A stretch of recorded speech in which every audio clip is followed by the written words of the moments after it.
am ready. GMA Weather, serbisyong totoo ng GMA News. Ano kaya ang magiging lagay ng panahon ngayong weekend? Alamin na natin ngayon sa ating ekspertong totoo, ang resident meteorologist ng GMA, si Ginoong Nathaniel Mangtani Cruz. Mangtani, ano balita?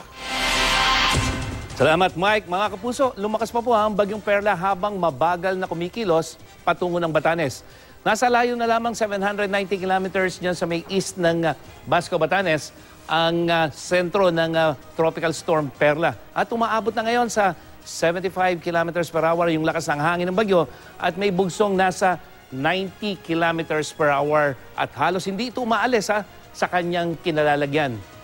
Sa ngayon, dalawa ang posibleng track ng bagyo. Ayon sa Pag-asa, papalapit ito ng Batanes pero bago lumapit sa Batanes, magre-recurve ito at tataas mga kapuso patungo ng bansang Japan. At yung pangalawa naman, iba po yung sinasabi ng datos ng Metro Weather. May tsansa pa rin itong maglandfall dito sa Batanes itong umiikot na ito mga kapuso at yan ay sa darating na weekend. Wala pa namang epekto sa bansa ang bagyo pero may mga pag-ulan pa rin ngayong weekend at ito ay dahil sa local thunderstorm.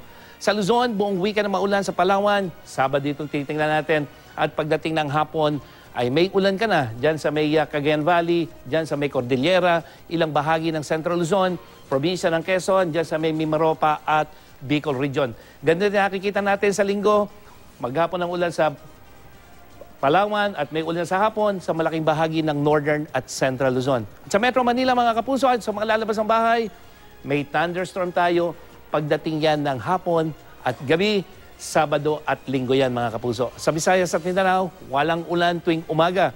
Pero maging I am ready sa ulan sa hapon, lalo na dito sa araw ng Sabado, sa mga sinalantan ng lindol mga kapuso, Cotabato, Kidapawan at General Santos, may mga thunderstorm yan, Sabado at Linggo. At kumisan, malalakas yan na pwedeng magdulot ng mga pagbaha. Delikado pa rin sa maliliit na bangka, yung baybayin naman ng Batanes, Cagayan, kasama yung Babuyan Group of Islands, dyan sa may Isabela at Ilocos Region, at ito ay dahil sa along mahigit sa 4 na metro ang taas o halos sing taas ng isang palapag na gusali.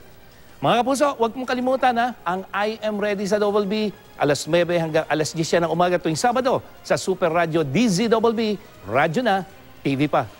At yan ang latest mula sa GMA Weather. Ako po si Nathaniel Cruz, magplano para sigurado. I Am Ready, serbisyong totoo ng GMA News.